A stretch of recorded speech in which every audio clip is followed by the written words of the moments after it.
What is up, everyone? Welcome back to my channel, and if you are new, welcome. My name is Meg, and today I'm going to be doing an eyeshadow tutorial using Ring the Alarm palette by Morphe and JACLYN Hill from the Vault collection.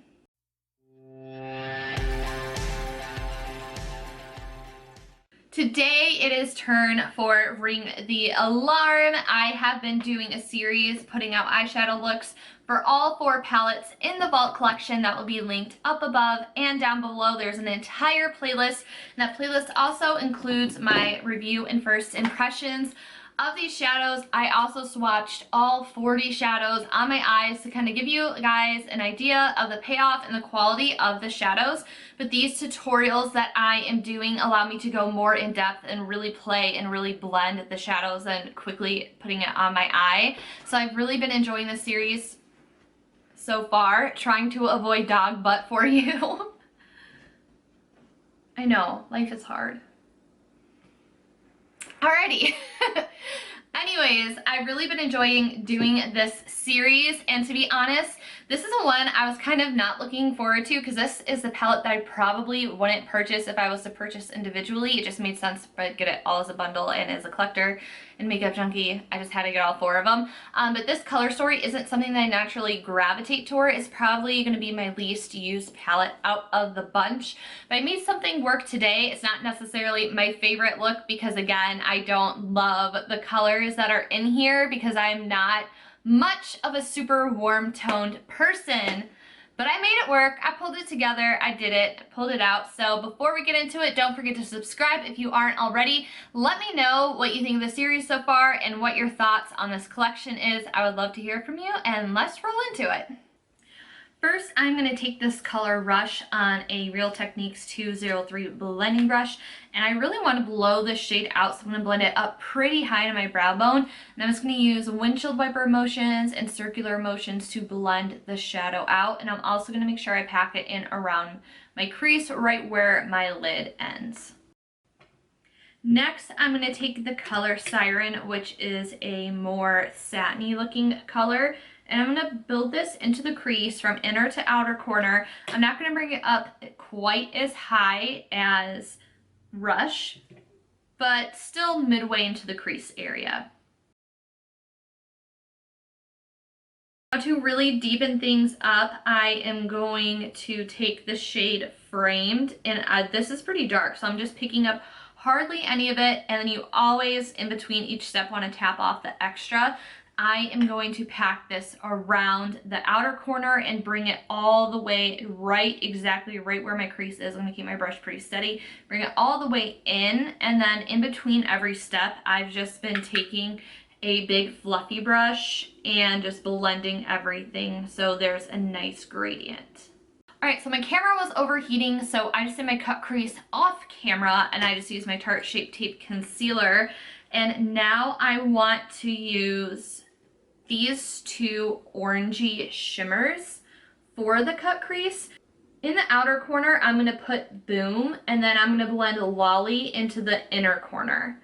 But first, to blend all of that, I'm going to take a little bit of the Framed color on a blending brush, and I'm just going to lightly pat the edges of the concealer to get everything blended, and I'm still just using my same 203 blending brush.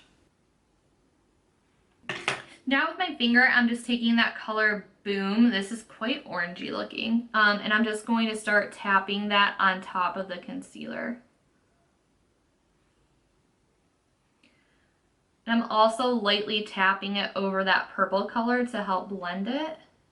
And then I'm going to start bringing this into the inner corner so Lolly can just blend right on top.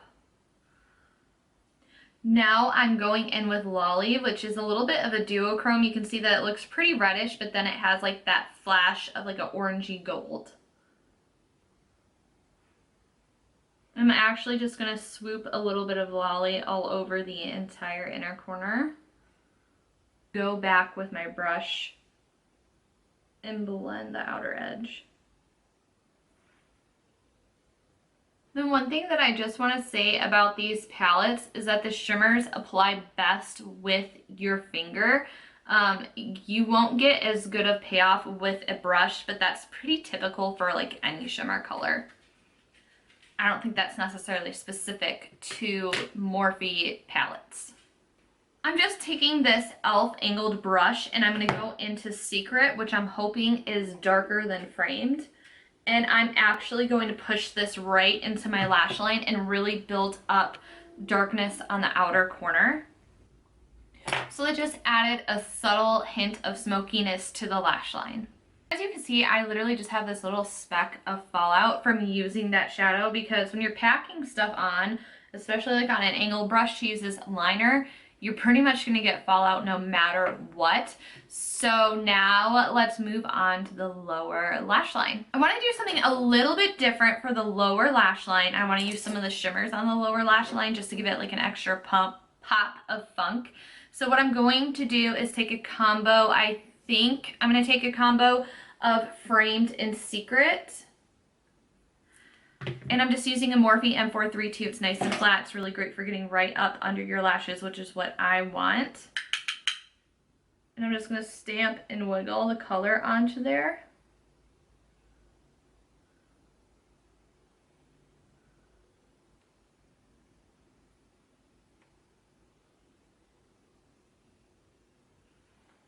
Now for funsies on a Morphe E36, I'm going to be picking up Boom and then also Lolly, and I'm just going to blend out my lash line with those colors.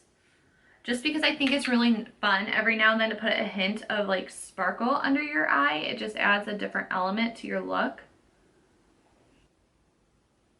Now I've picked up Lolly and I'm going to concentrate this more on the inner corner and at the edge.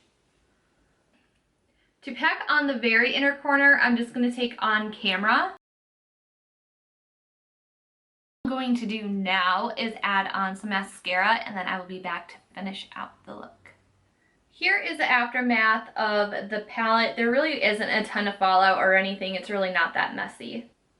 The color that got the most messy was Siren. I think it's just because it's more of a satin formula, so the blending brush did stir it up quite a bit. But other than that, the palette is pretty clean. For lips, I just put on my Classic K lipstick by KKW Beauty to finish it off. Kind of goes with the tones and the vibes of the shadow. I feel like I am just repeating myself in the conclusion of all these videos, but this palette was very easy to work with. The pigment was there, the blendability was there. I didn't spend forever trying to blend shadows out, especially the darker shadows. They were relatively easy to work with. The shimmers were easy to work with. They're pretty pigmented. So I'm really happy with how this look turned out, even though I'm not the biggest fan of these tones. I still am happy with the end result. So before you head out, don't forget to subscribe. Give me a thumbs up if you enjoyed this video. Let me know what content you would like to see from me next. Are you guys more into reviews? Do you want to see some tutorials? Are there any specific eyeshadow palettes you would like to see used in tutorials? Different types of eyeshadow looks? Let me know, because I, want to make y'all happy too. And thank you so much for being here and for watching, and I will see you next time. Bye everyone.